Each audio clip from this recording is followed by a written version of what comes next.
Hello, ladies and gentlemen, and welcome to another edition of a special Thursday night madness right here on YouTube and StreamYard.com. It is Golem F. Michael Fletcher alongside my good buddy Anthony Florio. We possibly are awaiting the arrival of Michael Bullock. If he comes in, then great. If he doesn't, then we'll probably see him tomorrow for another edition of the Cerebral Smack Talk. With that said, obviously we're gonna pick up on the stuff that we normally would do midweek.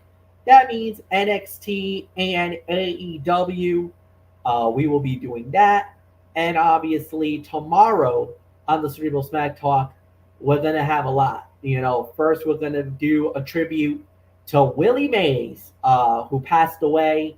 Uh, a couple of days ago. We're gonna do the official tribute for him tomorrow. I think we're gonna do that on the Friday show. Then on top of that, we're also gonna have SmackDown Live.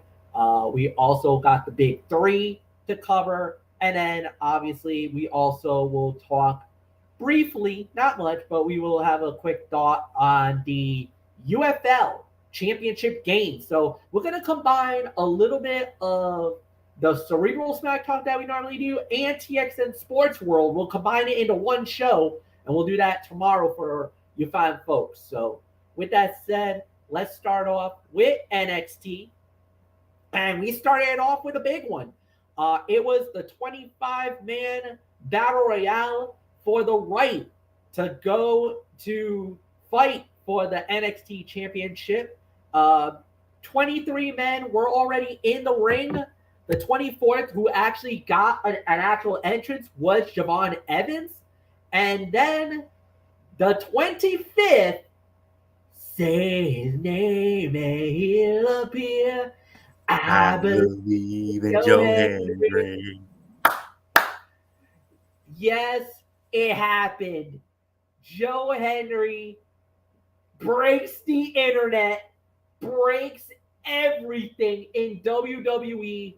The most watched event for WWE this week is Joe Henry making his debut in NXT when this talk about a working partnership between TNA and NXT was happening. He was on top of the list. People wanted Joe Henry in NXT. Shawn Michaels and Triple H and the boys from Anthem, they heard the cries, they heard the demand, they heard the pleas, and they delivered. However, it was very short, and that also created a negative on that. We'll get into that in just a minute. But not only was he there, Frankie Kazarian of TNA Wrestling was also in that battle royale as well. Not that many guys from Raw and SmackDown as I thought there was going to be. Majority of the guys in that battle royale were NXT products, so they kind of try to keep it more or less in-house, except for the two TNA surprises, Frankie Kazarian, and then of course Joe Henry. Well, the other person who was supposed to be in there was All Ego Ethan Page, but All Ego got jumped almost at jump. Basically, Oro Mensa had enough. Still looking for a little piece of payback for the shenanigans that happened a few weeks ago when it was indeed Ethan Page that was responsible for taking down and injuring Noam Dar and him, and where everybody thought, was it Trick? Did Trick do it? Was Trick responsible for it? No, it actually was not him. He was not responsible. So Oro definitely came out wanting a piece, wanting revenge, and was like, yeah, no, I'm not done with you yet. So this was a good matchup. This was a good battle royale. At the end, winner of the bout in 16 minutes and 45 seconds was Javon Evans. as he dumped out Shawn Spears to win the Battle Royale, and now he gets the golden ticket to fight against his good buddy Trick Williams for the NXT Championship. All right, there's a lot to decipher here. First off, the match was amazing. It was a good matchup. It was a 3-star bout. Obviously, the biggest name out there was Joe Henry. However, Joe Henry got eliminated almost immediately from the Battle Royale. He cut it a promo. Basically, it was him, and I believe it was Ethan Page. They started going at it, jaw-jacking, and then the brawl started. That's when Oro hit the ring. Well, not really eliminate. Did not really eliminate All Ego Ethan Page, but he got him through the rope, got him under the rope. They were brawling all the way to the back, and then the fight began. Everybody was gunning for our good buddy Joe Henry. Up and out he went, much to the chagrin of myself, Anthony Florio, the entire IWC, the CWC. They were calling bull crap on the elimination. We were not happy, but I get it. That's fine. But because it seemed like Joe Henry is going to be back in the near future. He talked about you call his name, say his name, he'll appear.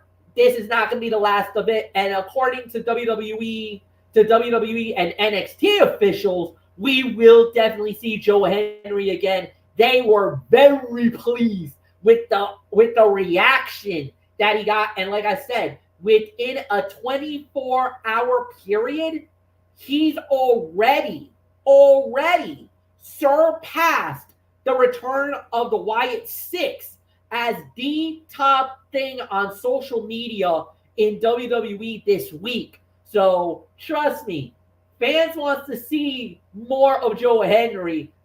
Fans want to see more of the phenomenon. And even though they kind of did do him dirty, he still came out $1 million because of the fan reaction.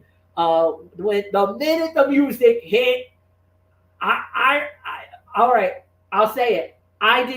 Me and Floyo did our famous Corey and Sean gasp. I did the infamous what? And because Michael Bullock was lead commentator on this, he had it was kind of me more and Florio were stealing the moment on Michael Bullock because I don't believe Michael Bullock has ever gotten to meet Joe Henry. Me and Florio knows him really well. I know him from ICW. I've known him from the indie scene.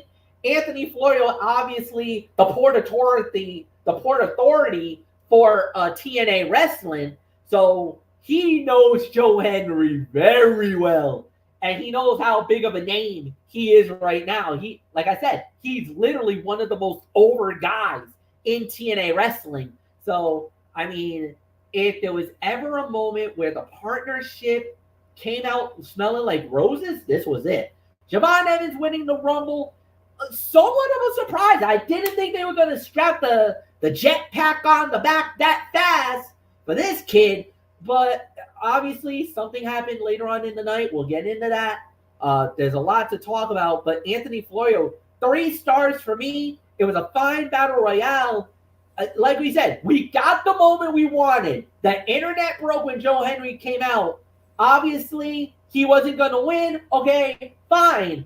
Javon Evans, though. Whoa. Talk about a big moment for the youngster, man. And now he's on to a date with destiny. He gets to fight his own best friend, his own good buddy for the NXT crown. And what was that? And what was the time of the fall of this battle royal? 1645. 1645. MF, as you know, battle royals can be messy matches, and this one started rough. However, the home stretch was fantastic, helped by a number of veterans taking the lead. The young OG is already challenging for the NXT championship. He has put on great performances time and again to earn a big opportunity. More importantly for NXT, there is an obvious story with Trick and Evans. The two are friends who have helped each other. The title holder will now need to be the veteran and test the next future star of NXT. While Joe Henry's elimination continued his feud with Frankie Kazarian in TNA, it would have been nice to see more of one of the hottest stars outside of WWE right now. NXT officials cannot have missed that reaction. Henry got the biggest reaction of anyone, and the crowd was unhappy with his swift elimination. Oro Mensah attacked Ethan Page, taking him out of the bout without an elimination. And backstage, All Ego and Javon Evans agreed to a main event match to determine the rightful number one contender, which we'll get into later. Lexis King pulled off a few tricks, including setting up Tony D'Angelo to eliminate Idris Anafe. However, eliminating Berto put him on the wrong side of Angel Garza, who eliminated him.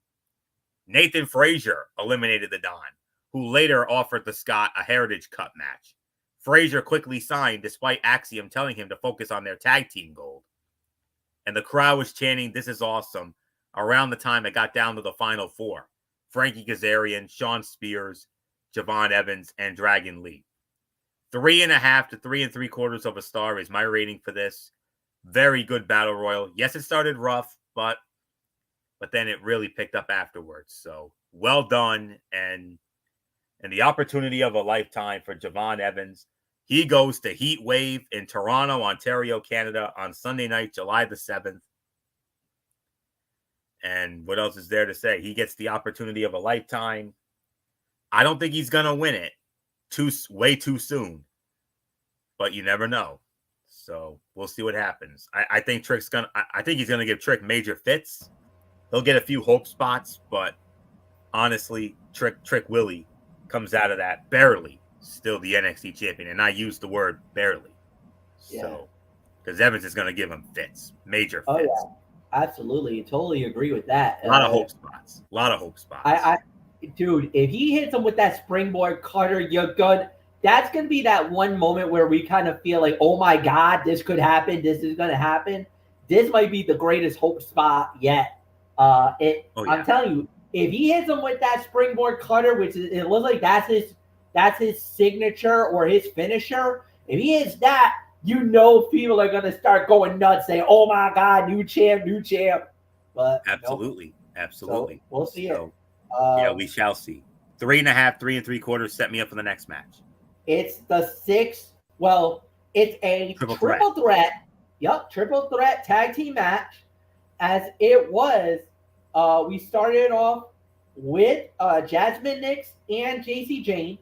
The second team was members of Metaphor, Jakara Jackson and Lash the Legend. And the third is Lola Vice and NXT Women's Champion Roxanne Perez. When it was all said and done, the winners of the bout, in 10 minutes even, it was the NXT Women's Champion Roxanne Perez and Lola Vice. Lola with that back fist kick, with the back fist, then blind tag by Roxanne Perez to hit Jakara Jackson with the pop rocks for the win.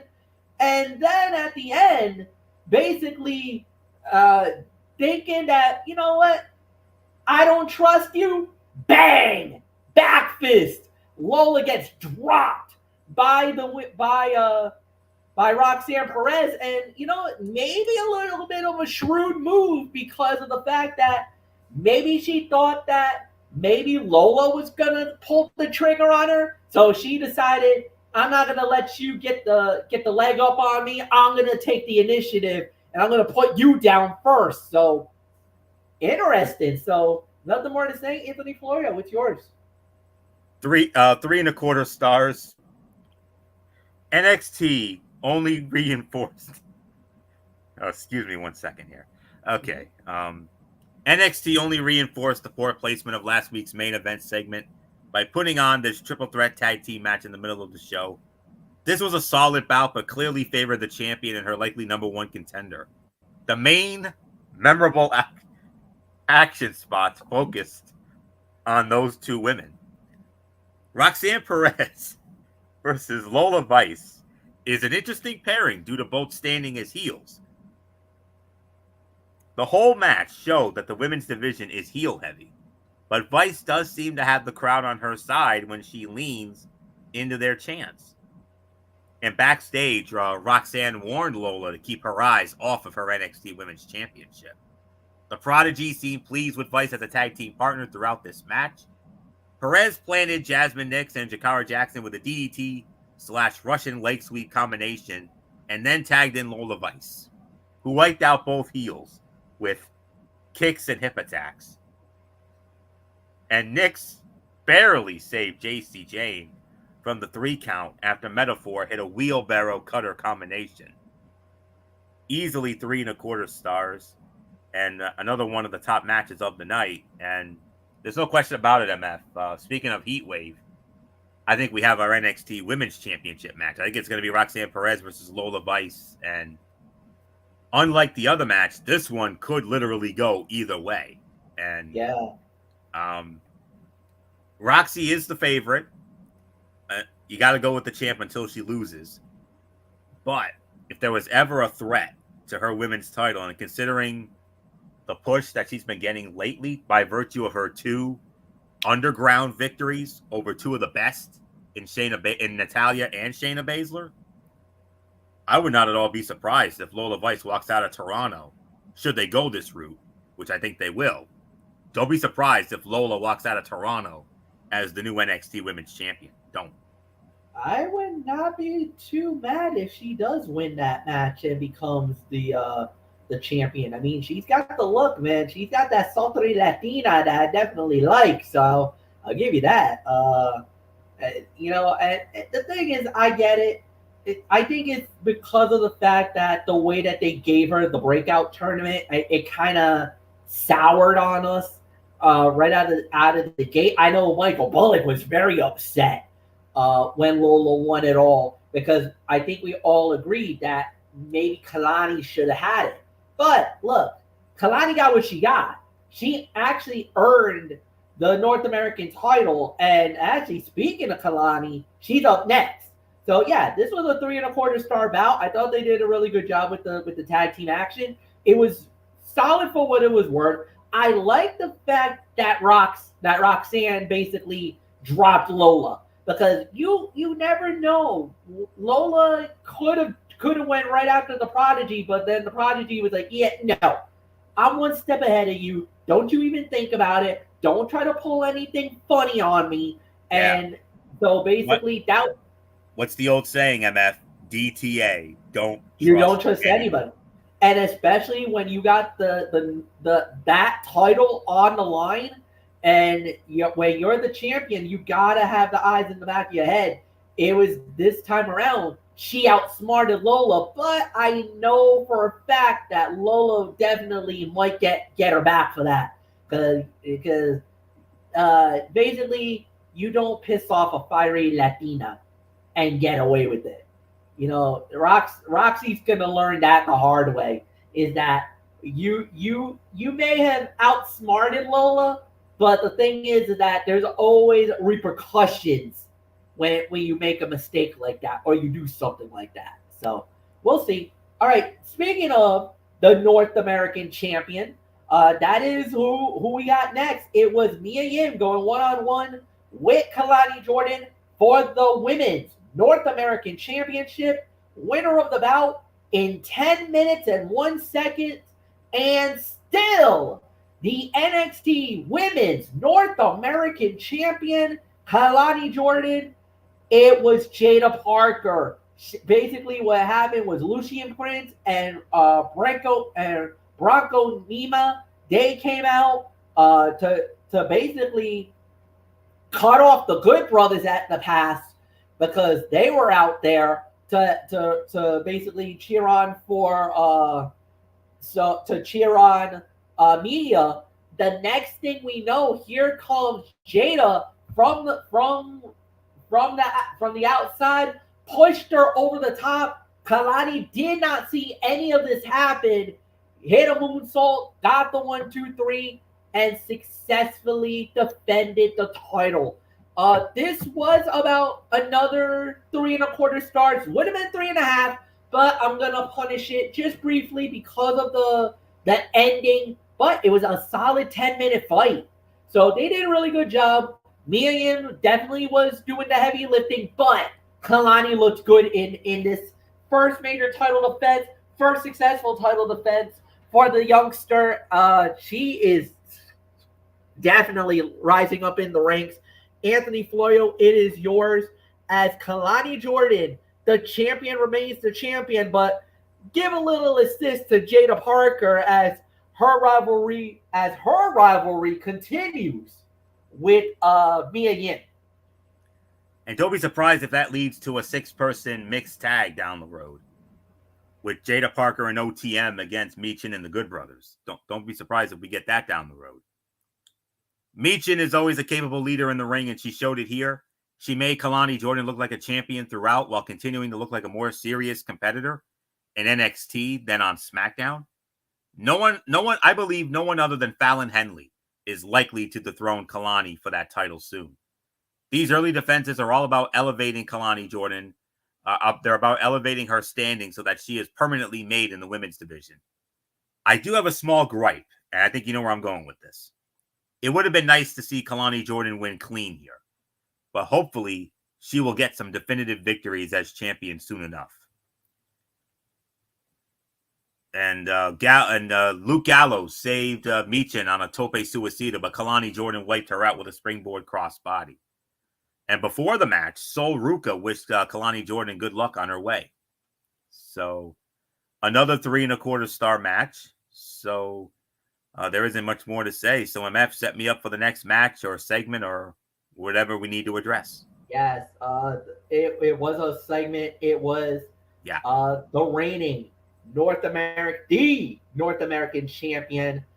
It was our good friend Obafemi. He gets interrupted by Wesley, and this is it.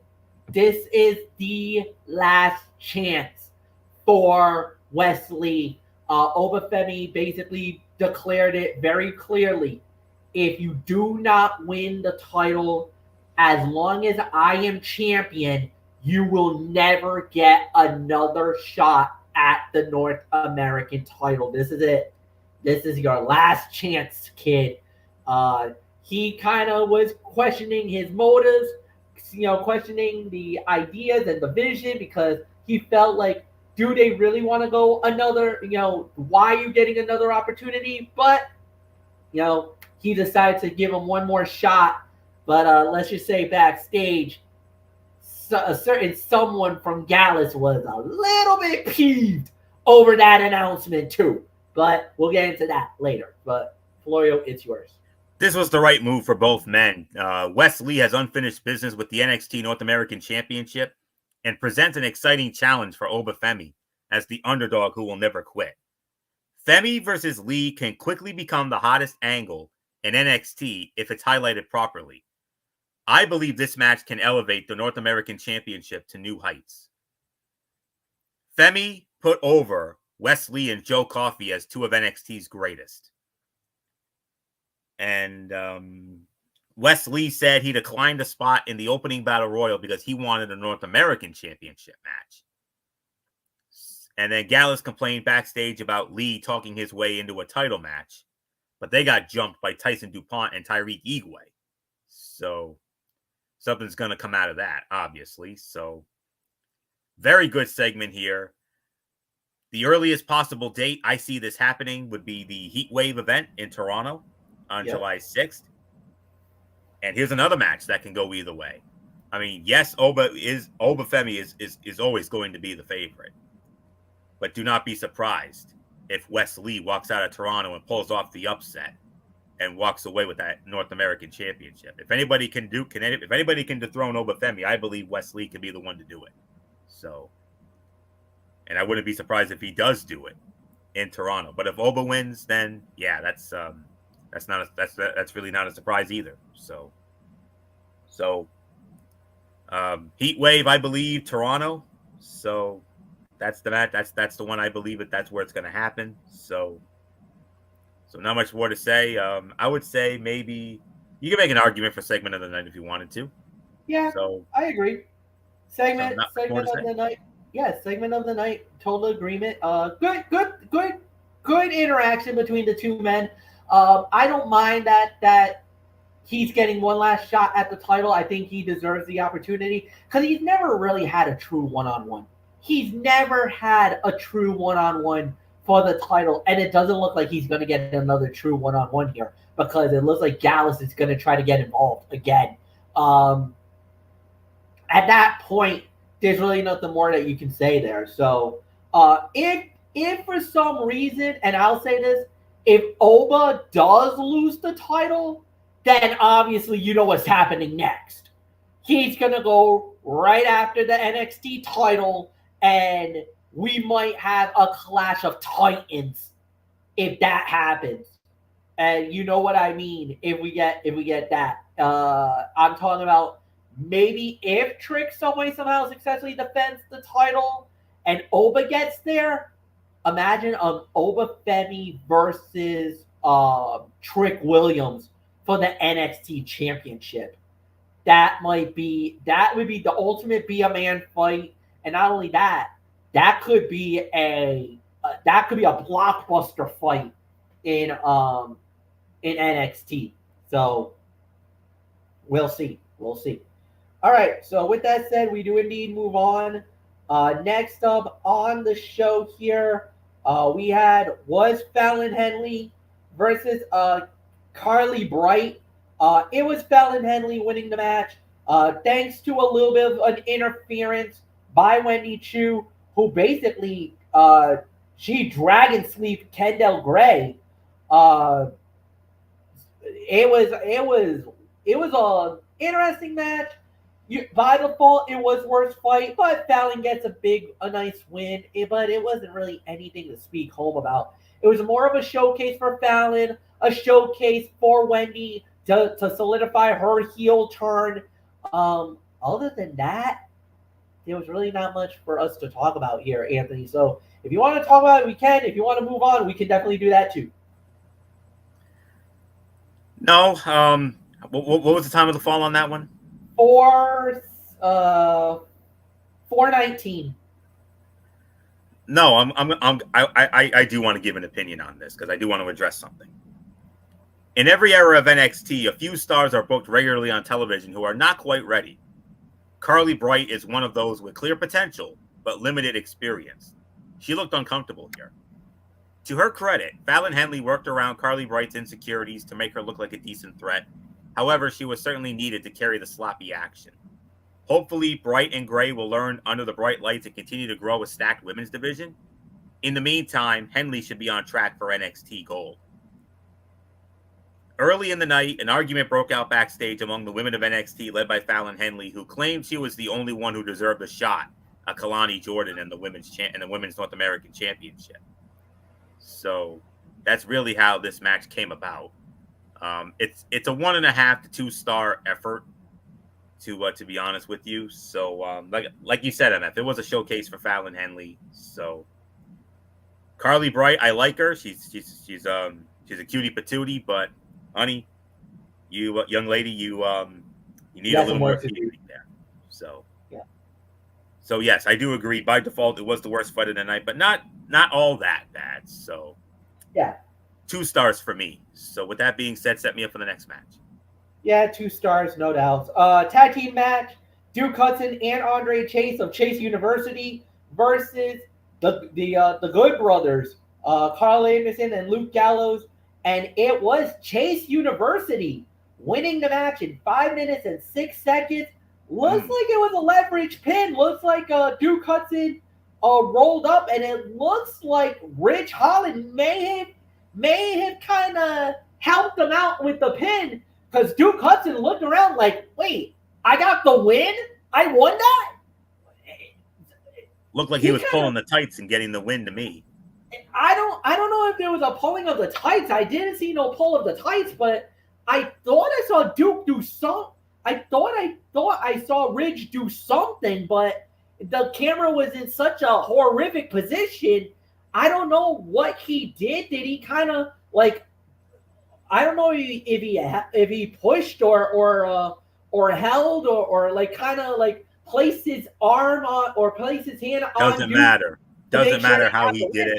He won it, the only word that comes to my mind as the heel commentator, the way they won that match, brilliant. So, Yeah. absolutely brilliant way to win that match.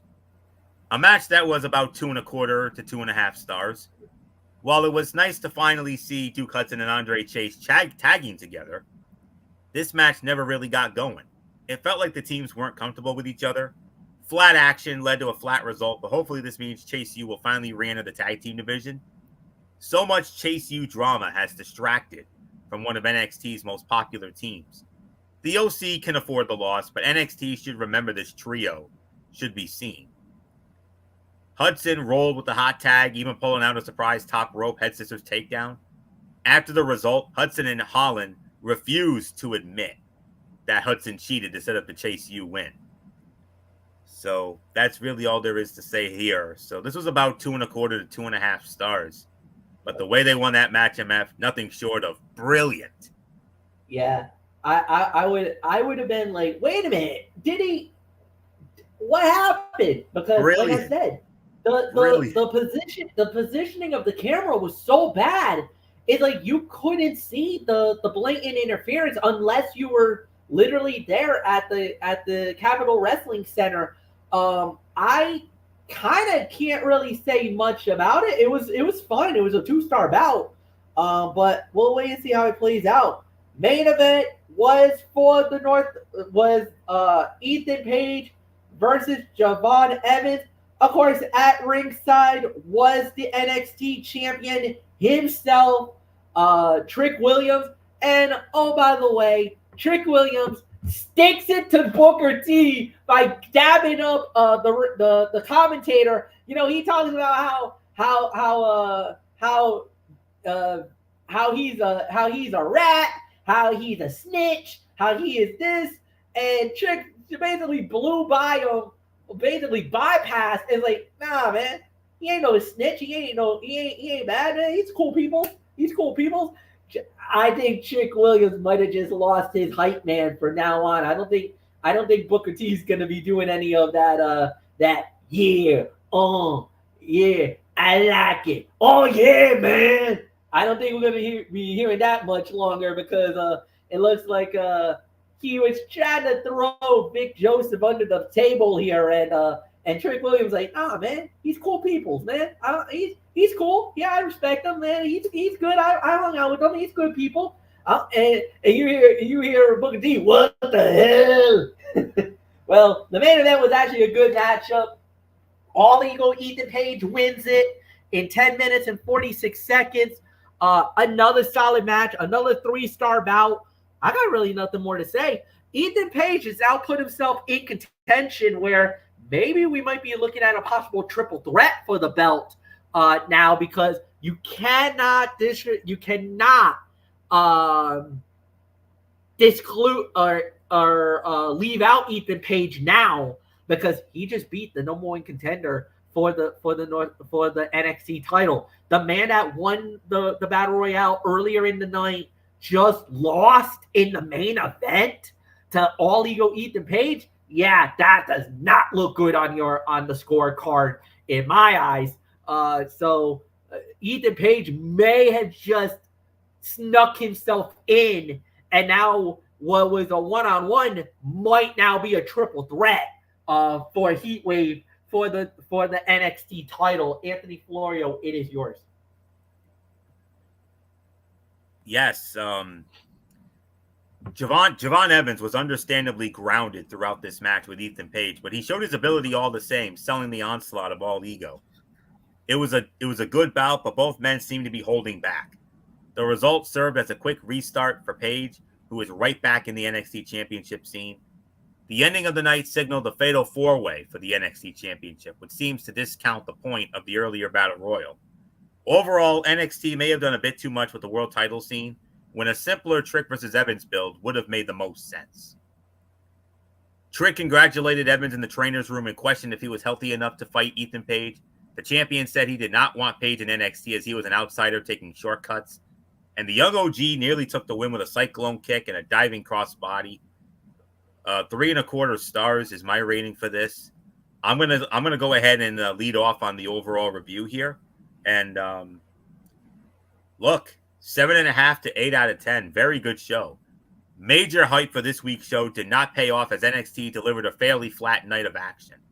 The Battle Royal promised major surprises and moments, but amounted to a strong home stretch alongside a big win for a star already on the rise. Main event was overkill, immediately taking away from the impact of Javon Evans' win. It was in character for Ethan Page to take his shot, but this could have waited at least a week. Roxanne Perez versus Lola Vice is developing into a fine feud, but time is running out to kick it into high gear with Heatwave around the corner. Kalani Jordan delivered a solid first title defense and set herself up as a fighting champion. The OC put in a respectable night of veteran work, even if the group is already losing steam in NXT. The most exciting element of NXT was Obafemi versus Wes Lee, though even that needs a greater hook in the next 2 weeks to sell Heatwave. As good as the show was, I did have that constructive criticism. This was a fairly typical NXT. Show was more quantity than quality, with a heavy dose of backstage segments. The goal should be to find a clearer focus again before Heatwave, rather than trying to highlight everyone. So I'm actually going to drop it down 7 to 7.5 for me. It was a fine show, but I did have that constructive criticism. So 7.5 for me. MF, your thoughts, and then we'll get into Dynamite. Yeah, 7.5. Total agreement. I thought they did a solid. It was solid. It was good, not great. It could be better in certain areas, but at the end of the day, they did a fine job. I'm not mad. So well done, NXT. Well done. And can't wait to see what you boys bring to the table next week. So here we go. AEW. We started off with MJF versus Rush. MJF winning the match in 14 minutes and 20 seconds. Obviously, hot opener, very good matchup. It had everything that it needed it to be. So it was a solid bout, to say the very least. But I think the right man won. Obviously, MJF needs to get some momentum going along the way. So nothing more to say. This was easily 3.5 stars to start out. So Anthony Florio, MJF winning in 14-20 to start off the night of Dynamite. 3.5 to 3.75 of a star. This was not a technical showcase or a high-flying bout. Instead, this was a fight that saw them use an equal amount of traditional wrestling moves and strikes. They made this feel like a personal grudge match without relying solely on brawling. The reason these two worked so well together is that they are versatile competitors who can do a little bit of everything. This was their first singles match ever, but they looked like two guys who already had established chemistry. This bout was presented commercial-free, so we got to see it from start to finish without the usual picture-in-picture interruption. It helped keep the intensity high, even though they were taking their time between some spots. It's still weird seeing MJF without his scarf, to be honest with you. The way MJF sold Rush's straight right punch was fantastic. It was similar to how Ric Flair used to sell by falling on his face before the rest of his body hit the mat. Rush's overhead throw into the corner was awesome. MJF bounced off the corner in an almost cartoonish way. 3.5 to 3.75 of a star. Excellent opening match. So we move on now, MF, to a great all-star 8-man tag team match. Set me up for it, and I will. Oh yeah, we got Kyle Fletcher, we got Konosuke Takeshita, Zack Sabre Jr. and Roderick Strong. They went up against this is my team, man. Because these are a bunch of oddballs and just some goofiness. We had Dante Martin, Orange Cassidy, Kyle O'Reilly, and the Ring of Honor World Heavyweight Champion Mark Briscoe. When it was all said and done, it was Briscoe, O'Reilly, Cassidy, and Martin winning the match 16 minutes and 40 seconds. Anthony Florio, it is yours. Yes, I mean, this match was controlled chaos for several minutes. Nobody was worrying about tags or who was legal, and everyone was just fighting anybody they could find from the opposing team. Everyone finally made it to their respective corners during the first of 2 breaks so the match could progress. Even though most of what we saw looked good, this bout had a bit too much going on during the first half. They made up for it in the second half with some entertaining multi-man spots, including a wild powerbomb from Takeshita. So, this was a solid 4-star, teetering on 4.25 star match. Dante Martin almost missed the group of guys when he hit a big dive because he flew so far, but they managed to make it work. Some of Zack Sabre Jr.'s counters looks too smooth to be possible. He is that good. And the powerbomb Takeshita hit from the middle rope was brutal, and Dante took it like a champ. 4 to 4.25 stars. Definitely one of the fights of the night for sure. And don't forget, Forbidden Door, Orange Cassidy versus Zack Sabre Jr. Yow. Yeah, that's gonna be a hell of a fight. That's gonna be a hell of a fight. I mean, MF and I know Zack Sabre Jr. for different reasons. Yes. I best remember Zack Sabre Jr. from 2016, that legendary Cruiserweight Classic. Yep. MF knows him more from his work in Japan, where he's one of the top stars. So, if you haven't seen this young man wrestle, you're in for a treat, let me tell you. So, yep. And him and Orange Cassidy, that's a potential show stealer. Yeah. They could steal the damn show. That's a crowd pleaser fight. The crowd is not going to be disappointed with that match, no doubt about it. Not. 4 stars, total agreement with everything you just said. It was a great action. Everything else, dude. Mark Briscoe, before the match, they had a promo segment with Mark Briscoe, with Kyle O'Reilly, with Dante Martin, and with Orange Cassidy, with Renee Paquette, and that was absolutely. It gave me the feel of the 1989 Survivor Series, where Roddy Piper and his crew, with the interview, and I think it was with Mean Gene Okerlund. Yes. And you remember that and how hilarious that promo segment was. Oh, them bones. Yeah. So it was one of those type of things. It's just, and it was Mark Briscoe. Mark Briscoe with the word of the day, and he just, dude, this is why I love the Briscoes, because Mark and Jay, they were that team. They didn't care what they were about. They gave us, it was pure gold. Anytime they cut that promo, it was pure gold. That's why I loved them. That's why I fell in love with the Briscoes, because they just were, because what Mark is doing is exactly how he's been his entire career. Him and Jay were the same way. Like, sometimes you didn't understand what the hell they were talking about, because they just had this heavy Southern accent, and you just didn't know what it was about. But my God, man, that was gold. And then Orange Cassidy pretty much didn't have to say anything. He just, that it is what it is. So 4 stars, no doubt about it. Next up, we had was a tag team eliminator. It was the Young Bucks going up against the Acclaim, and the Acclaim wins. Yes, 10 minutes and 20 seconds. We got ourselves a championship committee moment. The Acclaim winning the match in 10-20. That does trigger an automatic AEW World Tag Team title fight sometime down the line. And if I'm Max Caster, I'm going after Okada. You stinker. You cut my mic when I was about to cut a rap, and you cut my mic, and you're like, I didn't press the wrong button. I'm sorry. And it says a 5-letter word that starts with B that describes about a female dog. How dare you, Okada? How dare you? Look, Okada is great. I'm not, I can say whatever I want to say. I can say how dare him, but dude, he's so good as a heel. I didn't think that he was gonna. I didn't know what I was gonna feel like when he was gonna turn heel. And dude, he's like one of the most over right now in AEW. Like, the fans love him. The fans love him as a heel, man. He's done such a good job.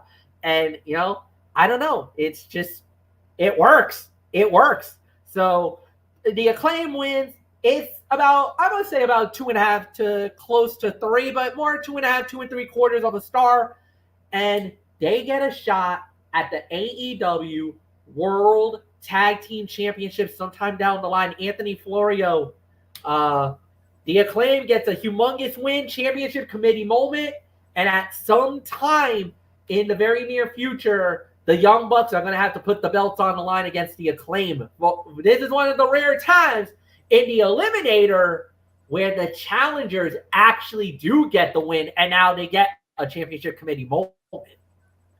This was entertaining, but if they wanted this to be a tornado tag match, it should have been booked as such. But 3 to 3.25 stars, I agree. Max Caster took a rough bump out of the ring, but seemed fine. And Anthony Bowens countering the EVP trigger was a good spot. And yes, indeed, championship committee moment. Very rare do we see a potential challenger win an AEW a championship eliminator match. And this is one of the rare times it actually happened. And when I kept seeing these hope spots, I was thinking, when I kept seeing these certain spots where you think the Young Bucks won, but the Acclaim kicked out of them, I'm thinking, oh, maybe they're actually gonna do the unthinkable. Maybe they're actually gonna pull the trigger on this, and they did. So now I'm thinking maybe it could be a future Dynamite, but then again, maybe they could do it at Forbidden Door. Maybe we could see the Young Bucks versus the Acclaim for the AEW World Tag Team Championships. So should be a great match, but I think the Bucks will get the win back when that match happens. So, I agree. Yep. So 3 to 3.25 stars for me. So MF, if you would set me up for the next match. Owen Hart tournament. Yes, the women's Owen Hart tournament, round 1. As it was the native beast, Nyla Rose, going one-on-one with Chris Statlander, Stokely Hathaway in her corner, and it was Stax winning the match in 7 minutes and 50 seconds. She advances to the semifinal of the Owen Hart women's tournament. And of course, Anthony, you know, this year's Owen Hart tournament is higher stakes because the winner, the man and woman that wins this tournament, will receive future AEW championship fights, meaning the women will get to fight against the AEW Women's World Champion, and the men's winner gets a shot at the AEW World title. At Wembley. Yes. All in 2 months from now.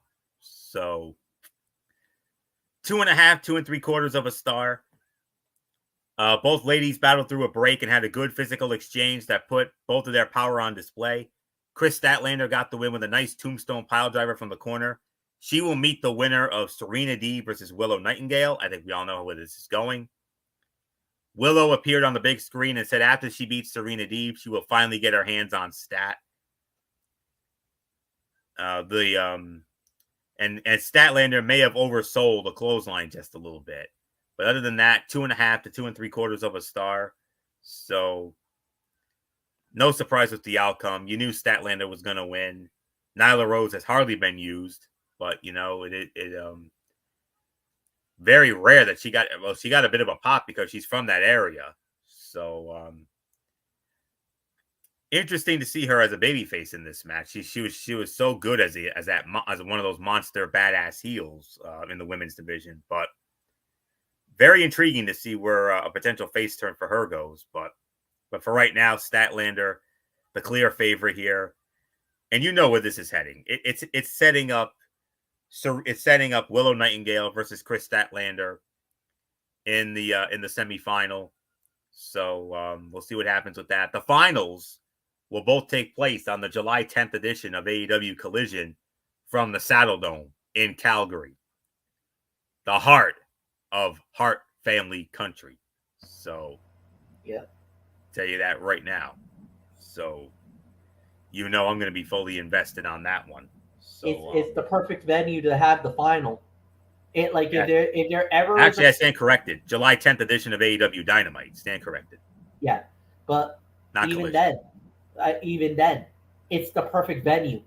It is the perfect spot, the perfect venue to hold the final in Calgary, Alberta, Canada, in the Saddle Dome, which literally you said it. That's Hart family country. Right there. You are in the heart of the Capital. Hart family. There's no other spot. There's no other place in the world you will want to have that final than Calgary, Alberta, Canada. They did last There's no year. other place. They did last year. Mm-hmm. This is probably going to be a yearly tradition going forward. Yeah. Wouldn't surprise me.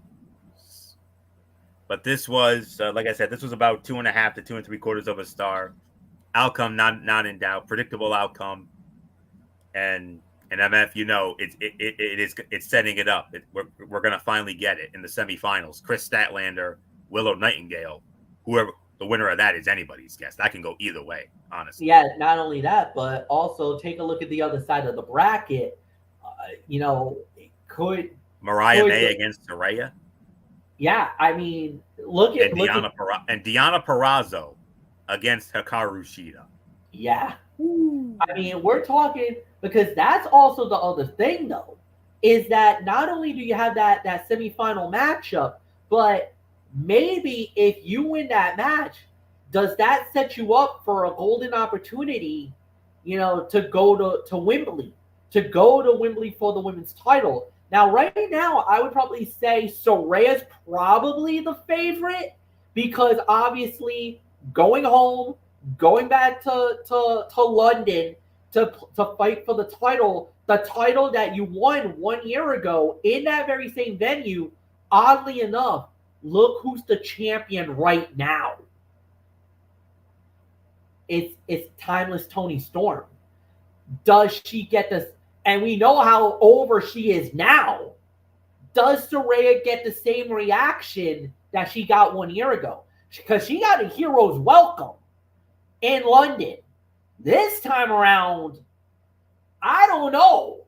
I think Toni Storm might be more over this time around if they do it. But we'll see. We'll see.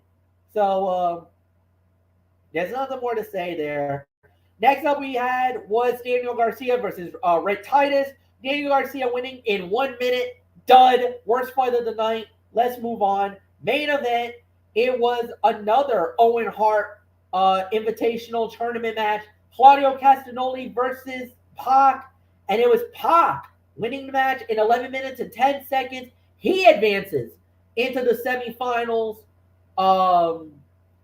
Yeah, I mean, there's really nothing more to say. This was a solid main event. A 3-star bout. Anthony Florio, it is yours as Pac beats Claudio Castagnoli. You got to consider that an upset because I think we can openly say maybe Claudio should have won this, but he's out. Pac goes through. Yes, he does, and Pac will meet either Shingo Takagi or Bryan Danielson, and that Danielson Takagi match is going to take place at Forbidden Door. Oh, by the way. And on the other side of the bracket, you got Ray Phoenix going up against Jay White, and Jeff Jarrett will be squaring off against a wild card entry. So it's a mystery entry. We have no clue who that is at this time. Some people are saying it could be MJF. Some others are saying possibly Hangman Adam Page. So I would not be at all surprised if MJF or Hangman happens to be that wild card entry that goes up against Jeff Jarrett. And it's only fitting Jeff Jarrett is in this because we all know the history of Jeff Jarrett and Owen Hart, especially 25 years ago when they were the World Wrestling Federation Tag Team Champions. So a lot of history there. But definitely an upset here. Pac stealing it here. 3 1/4, 3.5 stars. MF, think about this. A potential match with Pac and Bryan Danielson. Are you kidding me? Whoa. That is a show stealer potential if there ever was. As far as this match is concerned, these are two of the best performers in all of AEW. So anything less than a good match feels like an impossibility. They paced themselves well and sped up when needed while still selling big spots. In a somewhat surprising outcome, Pac scored a clean win with a pinning combination to end a tremendous performance from both men. The elevation Pac got when Castagnoli propelled him into the air for an uppercut was nuts. Pac's agility is well noted, but his strikes are an underrated part of his offense. He is so precise, it makes every single hit look good.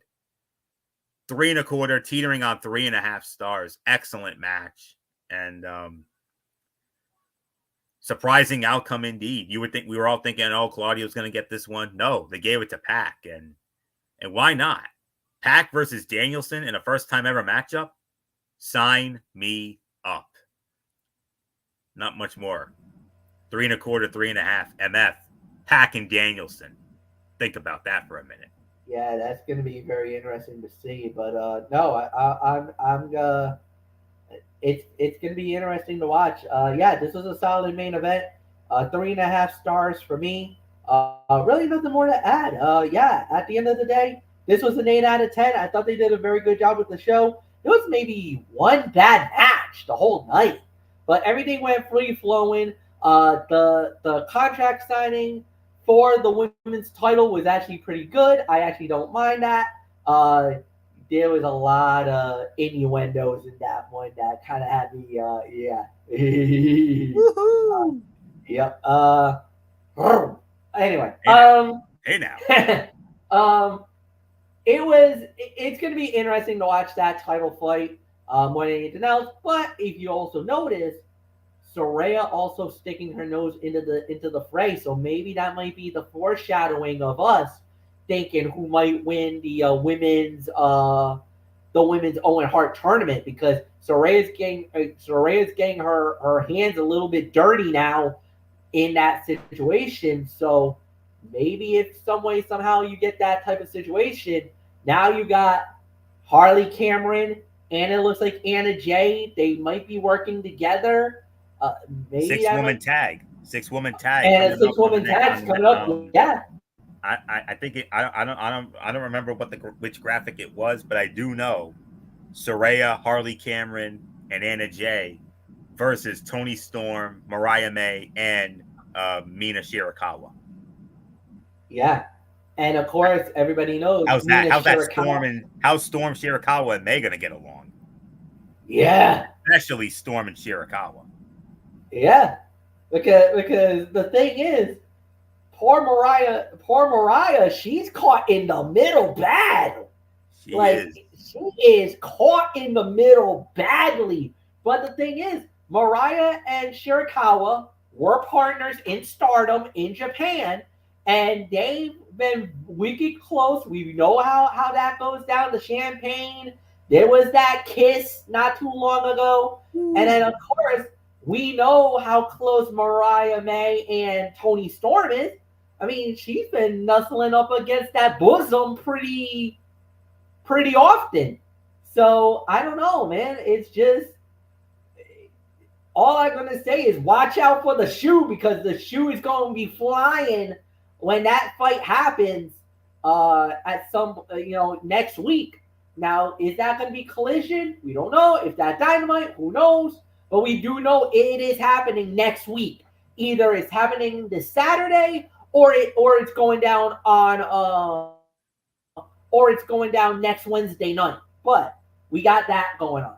Obviously, there was an explosion between Will Ospreay and Swerve Strickland in their promo segment that got very personal. It went there and then some. So that match exploded. So 8 out of 10. I mean, like I said, the only bad fight was Daniel Garcia versus Rhett Titus. That was kind of the most meaningless fight of the night. Other than that, the show was good. Anthony Florio, you got final say tonight before we get on the hell out of here. That 6-woman tag is next week on Dynamite. So, okay, there you go. Just wanted to let you know about that.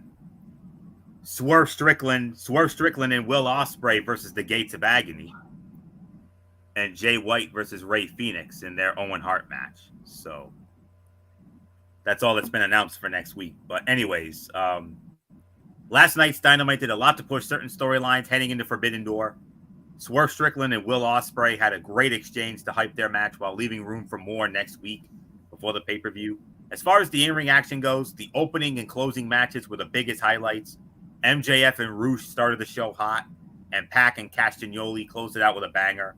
Statlander and Pac both advanced in the Owen Hart tournament and will face the winners of matches that will take place on Rampage.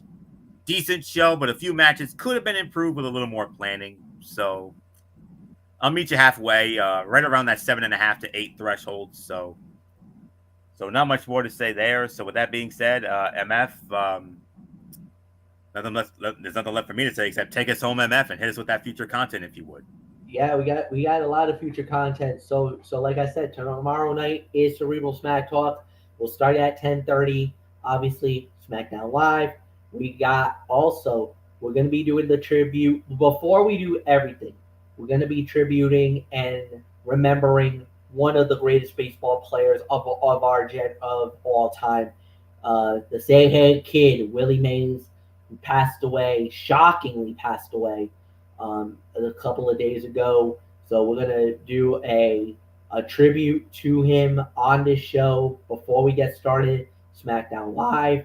We also got Big Three. We got a recap, and there's also a big wrestling event this weekend for Special Olympics. We're gonna preview that as well. RWA Spectacle, including the main event. We thought we were getting this at Legacy. They decided to give it even sooner. World Heavyweight title fight. The winner of the Renegade Rumble gets the moment. The biggest moment of his career. Can he become a 3-time world champion? We'll get into that tomorrow. And then we will give a brief little synopsis, a brief little thought about the UFL championship game. Even though it was a 5-star, you know what? No, we're not going to do it because it was a dud. So this is how we're going to break it down: the tribute to Willie Mays, SmackDown Live. Then we're going to do the Big Three. And in the main event, we will be previewing RWA Spectacle. That is your lineup. That's how the show's going to go. 10:30 Eastern tomorrow night on the Braves Fan 95 right here on YouTube and StreamYard.com. Until then, for Anthony Florio, I'm Michael Fletcher. Be a friend, be a friend, tell a friend, say something nice. You can actually change their life. Until then, Jose Hand-Pounds, we are out. Have a good night, everybody. And so long for now. See you tomorrow night. Goodbye.